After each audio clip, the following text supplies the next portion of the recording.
নিজের খেয়াল রেখো এবং সাবধানে থেকো। আসছি। এই বলে রোদ নিজের কোট নিয়ে বেরিয়ে যায়। কি বললো মেঘালয়? ও কোথায় গেল? হঠাৎ এইরকম আচরণের কারণ বৃষ্টি কিছুই বুঝতে পারছে না। সকাল থেকে রাত গড়িয়ে পড়লো, রোদের কোনো খবর পাওয়া যাচ্ছে না, ফোনটাও সুইচ অফ। নীর আর আকাশ সব জায়গায় খবর নিয়েছে, কিন্তু রোদ কোথাও নেই। কথা তো রীতিমতো কান্নাকাটি শুরু করে দিয়েছে। তারা বারবার তাকে সামলাচ্ছে। এদিকে বৃষ্টি নিজের সমস্ত লোক লাগিয়ে দিচ্ছে। বৃষ্টির প্রচন্ড টেনশন হচ্ছে।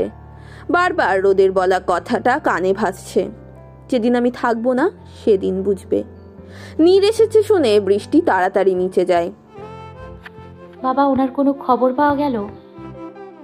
না, পুরো ফোর্স লাগিয়ে দিছি, কিন্তু রোদের খবর পাচ্ছি না। রোদ ভাইয়ের কোনো বিপদ হলো না তো?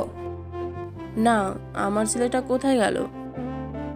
বৃষ্টি কান্না করতে করতে বলে ওঠে। হঠাৎ বৃষ্টির কি হলো কে জানে, ধপ করে অজ্ঞান হয়ে পড়ে গেল সে। কি হলো হঠাৎ বৃষ্টির?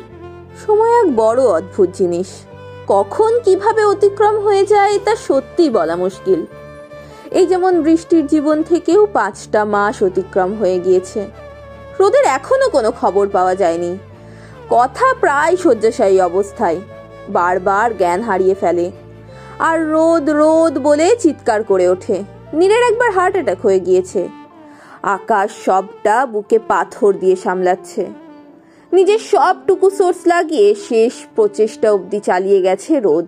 চারিদিকে নিউজ বের হয়েছে, বিখ্যাত গায়ক মেঘালয় আহমেদ রোদ হঠাৎ একদিনের মধ্যে নিখোঁজ হলো কিভাবে। তিনি আদেও বেঁচে আছেন তো? বৃষ্টি এইসব কিচ্ছু বিশ্বাস করে না। সে জানে তার মেঘালয়ের কিচ্ছুটি হয়নি।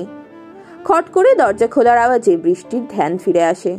নিজেকে এক প্রকার বন্ধ করে রাখে সে। হ্যাঁ, মনি এসেছে বৃষ্টির খাবার নিয়ে। বৃষ্টিকে দেখে মনির বুকটা ছ্যাত করে ওঠে। এই কয়েকটা মাসে নিজের কি অবস্থা করেছে মেয়েটা। চোখের নিচে কালো কালি পড়ে গিয়েছে, মুখটা একেবারে শুকিয়ে গিয়েছে। সারাটা রাত কান্না করার ফলে এসব হয়েছে। মনি বৃষ্টির পাশে বসে। বৃষ্টির সেদিকে কোনো খেয়ালই নেই।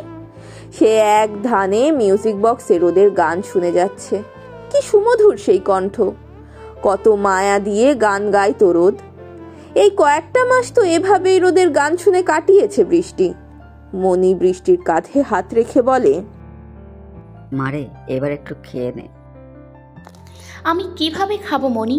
মেঘালয় খেয়েছে কিনা সেটাই তো জানি না। ছোটবেলায় ওকে ছাড়া কোনোদিন কি আমি খেয়েছি বলো?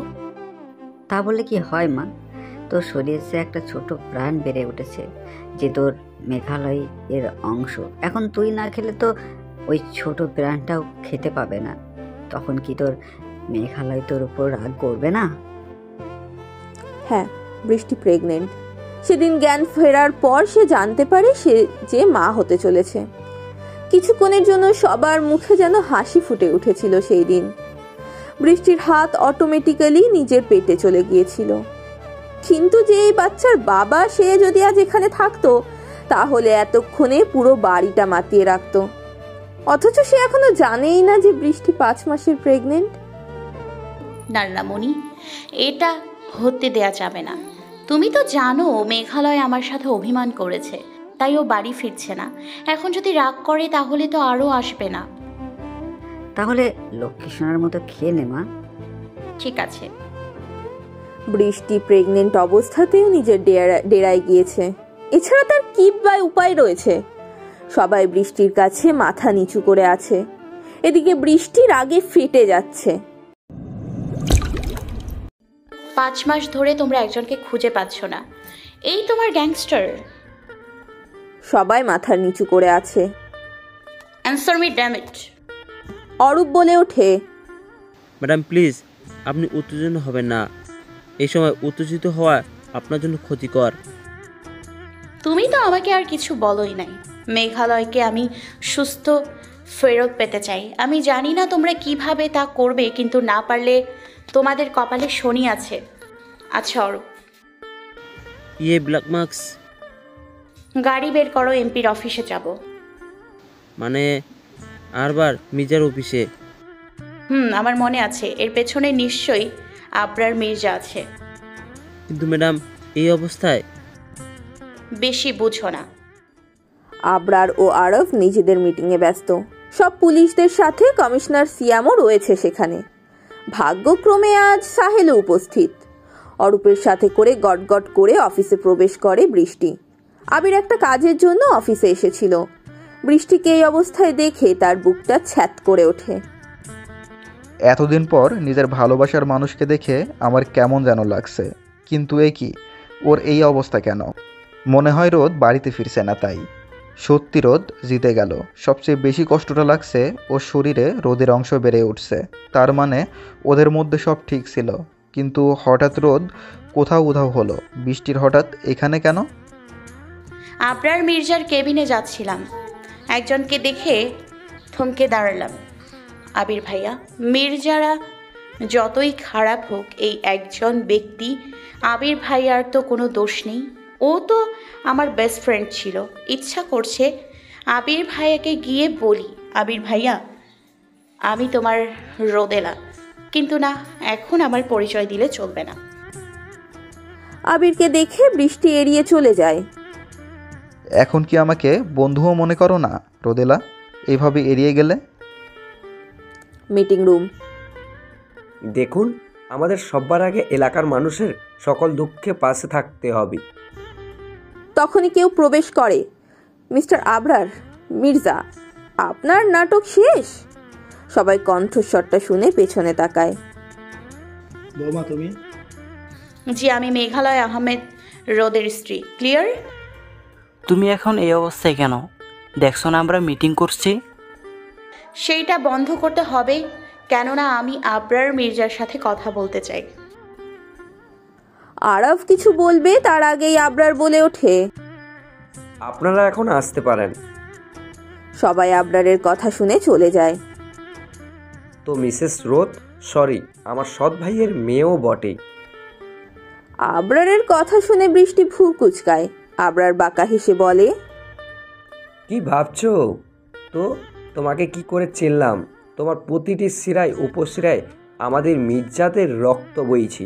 আমি তোমার কাকা হই, যতই সৎ কাকা হই, তাও একটা টান তো থাকে। আবরারের কথা শুনে বৃষ্টি ঘর কাঁপিয়ে হেসে ওঠে। যাকে আপনারা এতদিন মৃত বলে মনে করেছেন। ভালোই ভালোই বলে দিন, মেঘালয় কোথায়?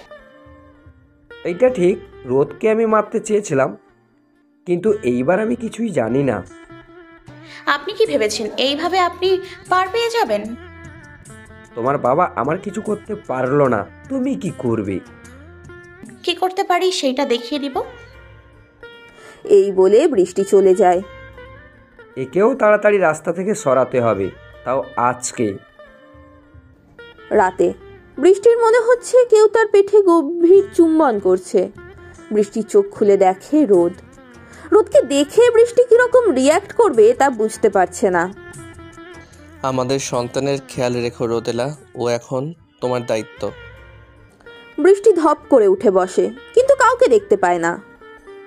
এটা কি হলো? মেঘালয় ছিল কোথায়ও? তার মানে এইটা একটা স্বপ্ন ছিল। তখনই বৃষ্টির ফোনে কল আসে। হ্যালো, কে? ব্ল্যাক মার্কস নিজের স্বামীকে জীবন্ত দেখতে চাও? আমাদের ঠিকানায় চলে আসো। বৃষ্টি আর কিচ্ছু শুনতে পায় না। বৃষ্টি কাউকে না বলেই বাড়ি থেকে নিজের গাড়ি নিয়ে বেরিয়ে যায়। সে এখন কিছু ভাবতে পারছে না। আচ্ছা, মেঘালয়ের কিছু হয়নি তো?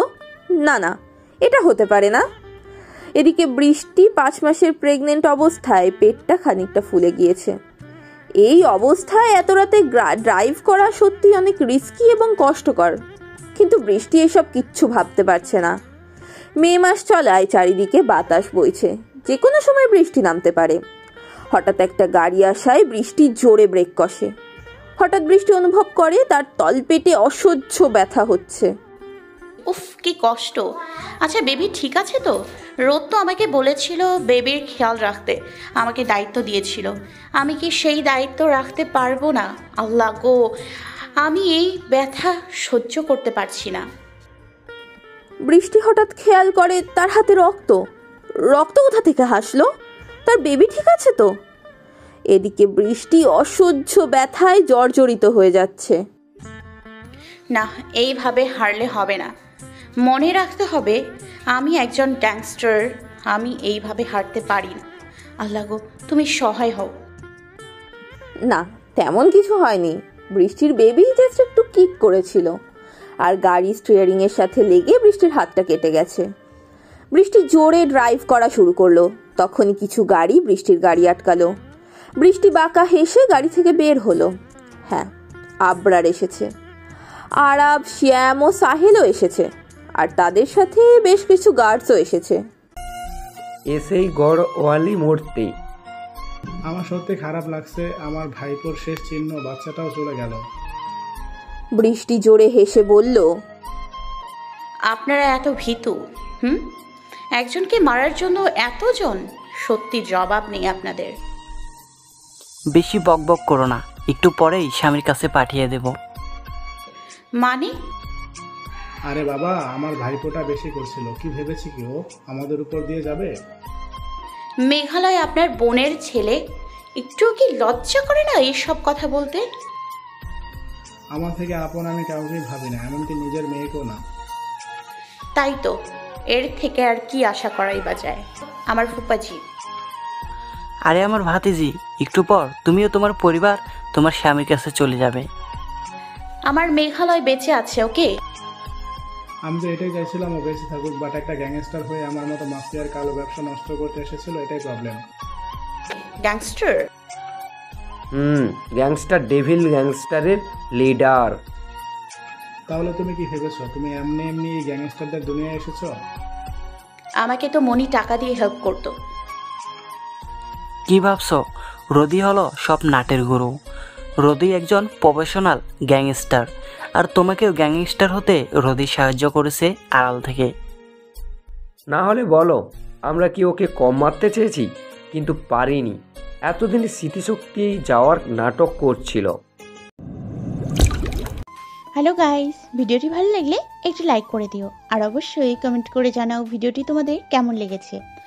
আর ভিডিওটির পরবর্তী পার্ট খুব তাড়াতাড়ি আসবে, তো যারা এখনও চ্যানেলটিকে সাবস্ক্রাইব করোনি, প্লিজ পরবর্তী পার্টগুলো দেখার জন্য চ্যানেলটিকে সাবস্ক্রাইব করে পাশে থাকা বেল আইকনটি প্রেস করে দিও। ধন্যবাদ সবাইকে, আমাদের সাথেই থেকো।